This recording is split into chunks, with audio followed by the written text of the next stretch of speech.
통지표 받아보셨습니까? 아, 어렸을 때 무서웠었죠. 통지표 수음이 안가가 써 있었는데, 자, 오늘 성적표 얘기를 해보겠습니다. 포커스 중학교 학부모님들께서 봐주시면 좋을 것 같습니다. 성적표 처음 보시는 분들 초등학교 때 한 번도 본 적이 없어서. 초등학교는 시험을 안 보죠. 그렇죠. 초등학교는 이제 받는 게 뭐냐면 그 3단계로 가는 것 같아요. 좋음, 보통, 나쁨. 예, 뭐 그렇게 해가지고 대부분 좋은 거 있고 뭐 보통 거 있으면 왜 그러나 이렇게 생각하는데 초등학교 선생님들 죄송하지만 그 성적표라고 하기 어렵죠. 저희 데이터가 나와 있는 성적표 이야기를 드려볼까 하는데 이 자료 화면으로 나중에 이름 가려서 한번 올려보겠습니다. 성적 통지표 중학교 부모님들 받으셨다면 어떻게 해석하는지를 오늘 철저히 알려드리도록 그리고 하겠습니다. 생기부도 한 번쯤 그렇죠. 보는 법 네. 저희 처음 보여드릴 수 있을 것 같아요. 이거 네. 좀 재밌는 시간이 될 것 같은데 저희만 재밌으면 안 되는데 성적 통지표 중학교 1학년까지 안 나오는 경우 많습니다. 왜냐하면 자유학기가 적용이 되죠. 그래서 이 중학교 1학년 성적표는 무엇 그 성취 기준 놓고 그것을 어떻게 이수하였는지만 그래서 거의 맞아요. 초등학교랑 비슷한 수준으로 사실 성적 통지표가 나가고 있어요. 네. 자유학기에 대해서 나중에 특집 다뤄드릴 텐데 이런 겁니다. 중학교 1학년 올라와서 아직 적응 못했고 그리고 자기의 진로 적성을 찾아라라는 유예 기간으로서 대부분의 학교입니다. 중학교 1학년 1년을 쭉 가게 되죠. 뭐 일부 학교들은 뭐 앞뒤로 가는 경우도 있는데 상당수 학교는 자유학기로 갑니다. 맞습니다. 평가가 없습니다.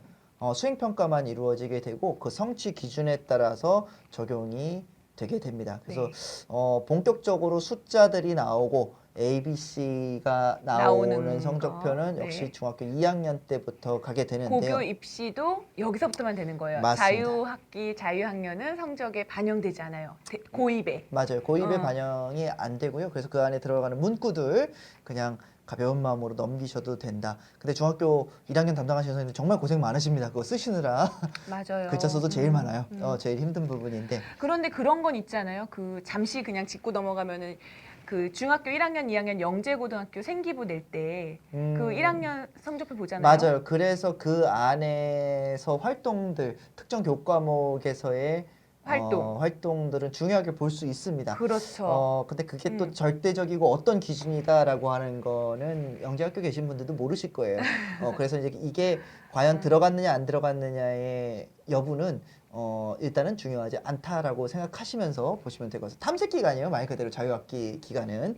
자, 성적 통지표를 일단 받아보시게 되면 어느 학교나 똑같아요. 왜냐면 나이스로 산출되기 맞아요. 때문에. 나이스에서 나오게 됩니다. 네. 옛날처럼 이렇게 길게 나오는 거 아니고요. A4로 나오게 됩니다. 왼쪽 부분에 교과목들 쭉 나오게 되고요.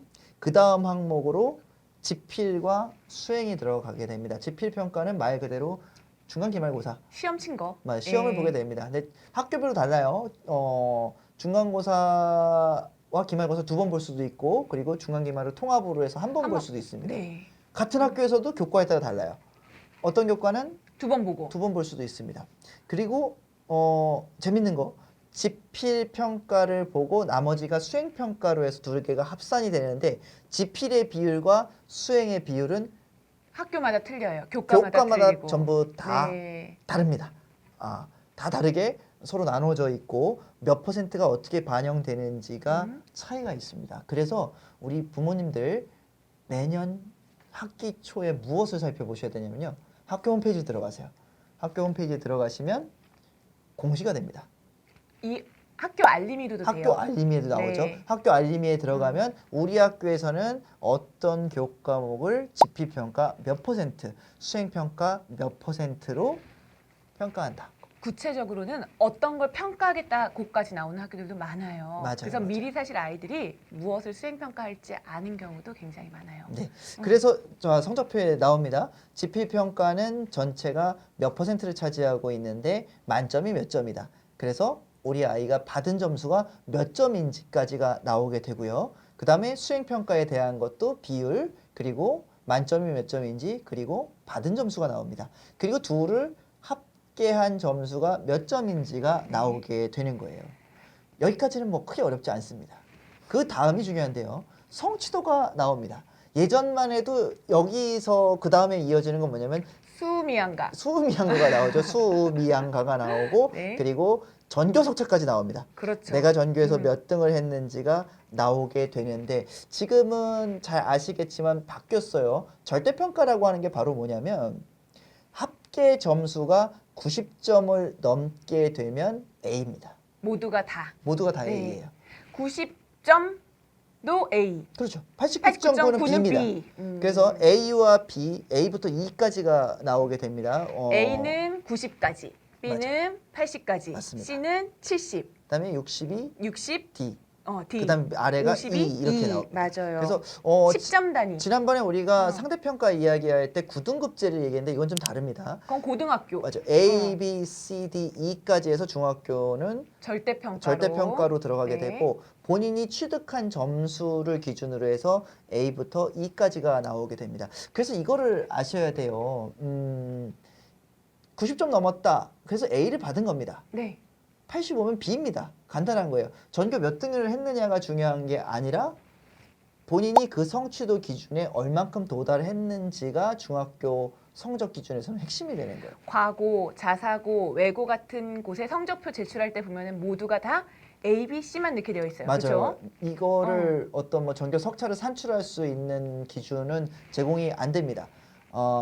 거기서 볼 수 있는 거는 A. 성취, A냐 B냐 이거를 C냐? 보게 되는 거예요. 그러니까 올 100이어도 A, 올 90이어도 A. 맞습니다. 그래서 그쵸? 이게 좀 논란이 많이 되고 있는 부분 중에 하나가 학교별로 성취도 기준을 완화시켜서 전부 다 A를 맞게 하지 않겠냐라고 하는데 그렇지는 않습니다.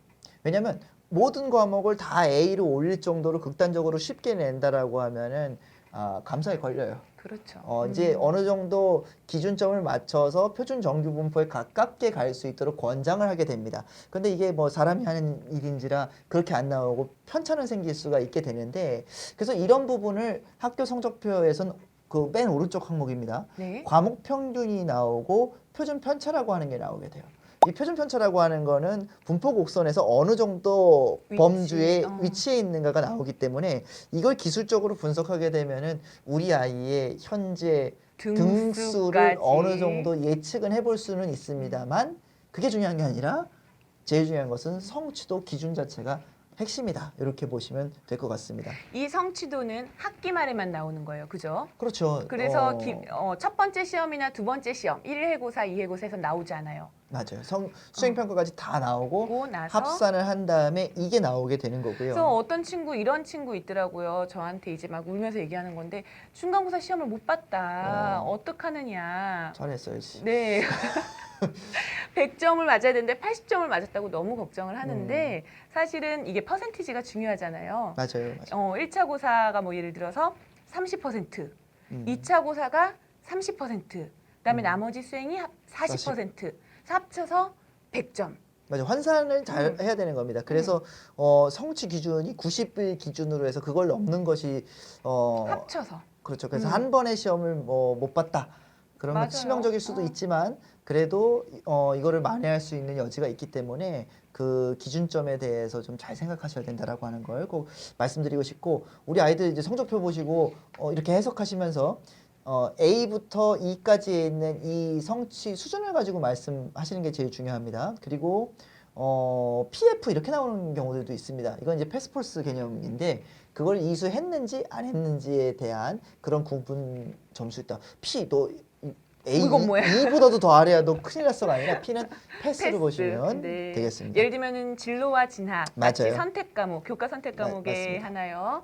이제 패스가 나올 수가 있는 거죠. P가. 자, 그리고 이제 출석 상황에 대한 부분이 나오는데 출석 상황은 우리가 눈여겨보셔야 되는 게 다른 부분들은 다 상관이 없어요. 근데 미인정에 대한 부분들은 반영이 된다라고 하는 걸 생각하셔야 됩니다. 미인정은 예전에는 무단이라고 하는 거거든요. 무단결석, 그래서 무단지각. 무단결석. 그러니까 어떤 학교를 진학할 때 학교에서 특별전형이라고 하는 게 있는데 이런 무단이 있으면 전형 요소에서 제외를 해버리는 경우들도 있습니다.